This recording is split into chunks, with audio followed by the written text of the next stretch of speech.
Dallas Cowboys on deck, and we now welcome in Marcus Mosher, the host of the Locked On Cowboys podcast of the show, to help us preview and break down that primetime Week 1 matchup. How you doing, Marcus? I'm doing great, guys. How we doing? We're good. Not as good as C.D. Lamb, who just got paid. Good for him. What did he end up getting per year? Did he get more than Jefferson? I can't remember. No, it was slightly under that, $34 million a year. Now, he did get more guaranteed money, which is all that really matters, but on the year-to-year basis, $1 million per year less. That's fair. I mean, that's fair. I mean, I gave him more guaranteed, though, so. Yeah, C.D. Lamb's great. And Jerry Jones finally spent some. Jerry Jones is the richest owner in the league, and he's the cheapest. I don't understand. What is happening there? Not Why worse is he than the cheapest Cincinnati, owner in the league? We hear you. Well, besides the Bengals, Yeah, he's got this weird deal where he never wants to pay these players early. He would rather see a player have maybe that extra year of production before he gives them a big deal. He's been burned too many times by trying to give these players deals early on in their contracts and then just whiffing, whether it's Ezekiel Elliott, Jalen Smith, Terrence Steele. I think he's just completely changed his philosophy of, hey, show me that you can produce multiple years in a row, and then I'll pay you what you're worth. It's an interesting strategy. You don't end up getting a lot of deals, but I do understand the logic behind it. Hey, chill on the Zeke. The Zeke contract was perfect. The Cowboys' backfield is a nursing home. Dalvin Cook and Ezekiel Elliott? Listen, oh, my God. Zeke going for 1,000 this year. He sucks. He is done. He is done. He's got nothing left in the tank, Zeke Marcus. going for 1,000 this year. I don't think he's going to go for 1,000, but could he get double-digit touchdowns? I think that's possible. I actually think the Zeke that we saw last year in New England was a usable and useful NFL player, but the days of him being a starting NFL running back are over. That's right. And the Cowboys know that. That's why they've brought in other running backs to help spell him. So look for Zeke, especially in this early part of the season, to be used on third downs, short yardage, goal line, and that's probably going to be the extent of his role. Marcus, how do you feel about, outside of C.D. Lamb, how do you feel about the rest of the playmakers on that offensive side of the ball surrounding Dak Prescott? I think it's fine. It's basically the same exact offense that they had last year. Brandon Cooks is the number 2 receiver. They feel really good about Jalen Tolbert, a third-round pick for the 2022 draft, being that third guy. Jake Ferguson had a huge breakout year last year. They think he's going to be even better this season. Cowboys had the number 1 scoring offense last year, so it wasn't a problem on that side of the ball. They feel like as long as the offensive line can stay healthy, some of their young offensive linemen can develop, they should be right back at the top of the leaders on offense. With CD's contract done, are Dak and Micah Parsons next, or no? I don't think Micah Parsons is next. I think he is going to wait it out. I think he would like to have another all-pro season, potentially win the Defensive Player of the Year, and then talk about maybe getting a deal upwards of $37, $38 million a year next year. So he's on the back burner. The Dak contract is interesting. The Cowboys would love to sign Dak to a long-term deal right now, and they'd be willing to go over $60 million a year to sign him. It's just not really their call. Dak has not shown a willingness to sign a deal right now because he knows what's coming for him in free agency next year. The Cowboys cannot franchise tag him, which means he will be a free agent. And once you get to the open market, I think he knows that $65, $66 million per year is on the table for him. No offense, Marcus. I don't know you personally, but I'm rooting for Dak Prescott to leave the Cowboys.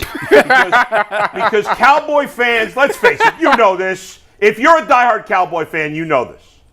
Cowboys are the shittiest fans on the face of the earth. Okay? Steeler fans are worse. Can we just get behind that? Steeler fans are the worst fans. Steeler fans are up there. But the one thing I'll say, Steeler fans are the most obnoxious. They are, without a doubt. Steeler fans and Giant fans are the most obnoxious. But there are so many bogus bandwagon Cowboy fans out there. And I know so many Cowboy fans, they're always crapping on Dak Prescott. I don't blame him. I'm not saying he's been perfect in the playoffs. He's not been great at times. But he's not the reason they haven't been good enough. And Dak Prescott is a top 10 quarterback, I think. I think he's underrated. And I know so many Cowboy fans that are always crapping on this guy, and it's ridiculous. And so I hope he leaves. Now, before you respond, Marcus, you have to know Bull is laying the groundwork to get Dak Prescott in Cleveland next year. He's been talking about that for 2 weeks. Yeah. I do think there is a part of Dak that feels underappreciated in Dallas. And maybe that's because of the lack of playoff success, only winning a couple playoff games. But I do think you're right. There are a large section of Cowboy fans that think they should move on from Dak. And I think that's ridiculous. Like, you don't find top 10 quarterbacks very often in the NFL, right? So hold on to those guys. But I think there is a chance that Dak wants to go to a different franchise, a different organization, and maybe a different fan base that would appreciate him a little bit more. I mean, Dak Prescott and the Cowboys have won 12 games in each of the last 3 years. Again, we could talk about the playoff success, but do you realize how many teams out there would love to have a quarterback that's helping them win double-digit games every year? That's why I think a team like the Giants or the Steelers could be really interested in grabbing Dak next year should he hit free agency. Well, that's the last thing we need is him going to the Steelers. Well, do you think Cowboys fans, I mean, Cleveland fans looked for 20 years for a quarterback and couldn't find one. The Cowboys fall into Tony Romo's an undrafted kid, draft Dak in the 4th round. Do you think anything of it has to do, as far as the fans look, as just go get another? It's easy. Like, they've done it twice now. It's easy to go find another quarterback. Does that play into it at all? I do think there's some arrogance in the front office that they believe, like, hey, we drafted Dak, we signed Tony, we'll figure this out, whether it's Trey Lance, whether it's drafting a quarterback next year. I do think they have some irrational confidence when it comes to finding the next guy. And I just don't think you should have that, because we've seen several teams across the NFL over the last 20 years have never been able to find that guy. And if you think the Cowboys are going to be competitive this year, which I do, you're going to be drafting in the late teens, early 20s, hopefully in the 30s, and those franchise quarterbacks just don't fall to that point in the draft. So I think the Cowboys should be very, very cautious here about allowing Dak to hit free agency. And again, they want to sign him. Let's just be clear. They want Dak back. But Jerry Jones has said that they are recruiting Dak rather than trying to re-sign Dak, because they know it's ultimately up to Dak whether he wants to be back or not. Marcus, when you think about game 1 against the Cleveland Browns and that defensive line, what do you think their offensive line or their offensive plan is to slow down Myles Garrett and company? Well, you can't stop Myles Garrett, right? Like, he's going to get his at some point. Even if he doesn't get sacks, he's going to disrupt the game.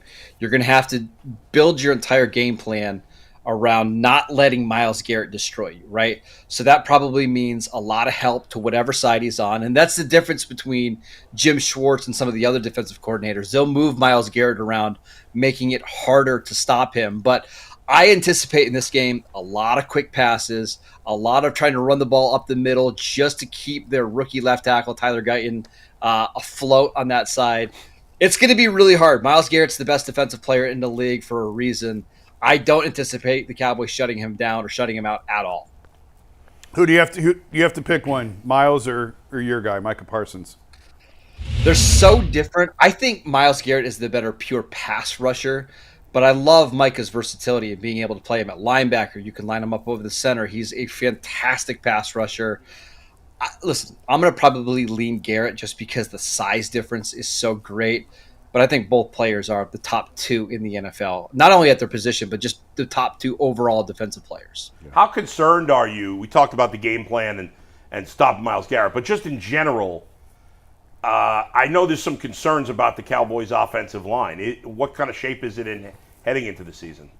Well, they're likely going to start 2 rookies. Tyler Guyton, their first-round pick from Oklahoma at left tackle. Now, he's been fantastic in preseason, but it's a rookie left tackle going up against Cleveland in Cleveland. That's going to be rough. And then Cooper Beebe, who they drafted in the 3rd round from Kansas State. I really don't have very many questions about him other than he's only been snapping the ball for a couple months. He's been lights out everywhere else. What makes me feel confident about this offensive line, Tyler Smith at left guard, Zach Martin at right guard. Those are 2 of the best guards in the NFL. I think those guys are going to help the Cowboys be able to run the ball at least at a competent level. But it's my biggest concern going into this game because Cleveland's defensive line and the pass rush that they can generate is unlike anything else in the league. Well, let's talk about our quarterback, Deshaun Watson. What is your thoughts on him? And obviously them bringing in Ken Dorsey and helping Kevin Stefanski come up with a game plan. Or is Deshaun in this offense something that Dallas should fear? Well, this is a new look offense for Cleveland, right? It's not going to be the Kevin Stefanski offense that we've seen over the last couple of years. And frankly, that style of offense has given the Cowboys more problems. When you try to get into a traditional drop back passing attack, that's where the Cowboys have been pretty good over the last couple of years. And that's where Mike Zimmer thrives with some of the simulated pressures. So I actually think they match up better if the Browns just want to try to drop back and throw the ball 35, 40 times a game. It's the run game that concerns me. The Cowboys do not have the defensive tackles and the linebackers to stop run-heavy teams. So please, Cleveland, if you want to just try to chuck the ball all over around the field, I think the Cowboys could live with that. Deron Bland obviously is going to be out for a while. How big a loss is that? Massive. I mean, he's an all-pro cornerback that teams were terrified to throw against last year. And when you have Deron Bland and Trayvon Diggs on the other side, it makes it pretty hard to attack the outside the hash marks. But the good news is the Cowboys have some depth, right? Trayvon Diggs, Jordan Lewis in the slot. They have this rookie, Kalen Carson from Wake Forest, who they absolutely love. I expect Cleveland to target him early and often, but as a whole, the Cowboys secondary is probably the strength of their roster. I still anticipate them having some pretty good results on that side of the ball. Let's go back a couple years. Why did Jerry Jones give Amari away for a 5th-round pick? There's a lot of different reasons. Some of the ones I'm not sure we can talk about in this show, but I just don't know if Amari Cooper's attitude and mentality fit what Jerry Jones and Mike McCarthy wanted. Now, I will tell you, Dak Prescott loved Amari Cooper. I mean, he is the best route runner that Dak has ever had. I still think Amari is one of the best route runners in the NFL right now.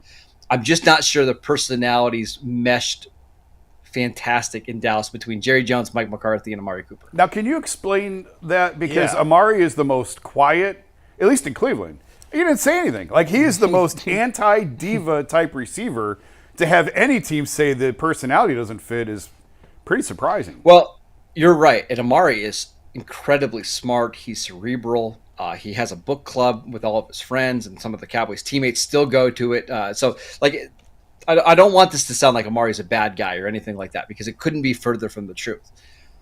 But like, if you look historically at the Cowboys' top receivers, it's Drew Pearson, Mike Irvin, Dez Bryant. These guys are like alpha receivers who are sometimes the leader on the offense. They're outspoken, they're brash. The Cowboys like that personality. Now, CeeDee's not really like that, but Amari Cooper couldn't be further from that. And it's just a difference in philosophy of what they wanted from their alpha X receiver. All right, well, Marcus, let's wrap it up with your prediction for the game and your prediction for the Cowboys this season. I think this is going to be a pretty low-scoring game. Usually the offenses are a little bit behind the defenses. Dak did not take a rep in preseason. Neither did Deshaun Watson. Both the offensive lines are dealing with some injuries. They're dealing with some injuries at the running back position. I expect this to be a 20-17 type of game. And I'm actually going to pick Cleveland here. I think Cleveland's going to take care of business at home. I still think the Cowboys are going to be fine this year. I think 10 wins is probably pretty likely, which would be a drop-off actually from what they've done over the last 3 years. But Dallas should be a borderline playoff team with a really good offense once again. Thanks, Marcus. Good stuff, man. We appreciate the time. And make sure you guys check out Marcus anytime. on the Locked On Cowboys podcast. He also does Locked On Dynasty Fantasy Football. He's the main host of that, so you can follow him very interesting. on Twitter. He's got a big Twitter following and does a great job with the Locked On Network, which we are a part of as well. So, Marcus, thanks for joining us today, man. Really appreciate it. Of course, anytime. Thanks, Marcus.